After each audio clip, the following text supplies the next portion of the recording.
Derby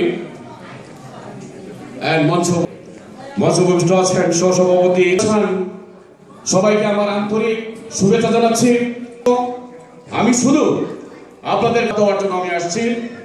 আমি দু একটি কথা বলি শেষ করে। আমাদের যদি একটা চা চক্রে আয়োজন করা হয়, কর্ম করি, ব্যস্ত থাকি, 1 মাস পরে হলো ওয়াজিউল্লাহ আপনাকে অত্যন্ত সংক্ষিপ্ত আকারে শুভেচ্ছা বক্তব্য রাখার জন্য অনুরোধ করছি।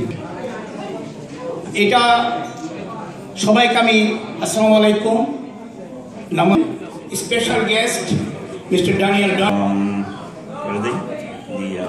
special guest Mr. Daniel Darby, as well as the newly elected members of the executive committee, which I about to enter, and I to the best and defend the Constitution of Bangladesh Law Society USA without any mental reservation. Thank you.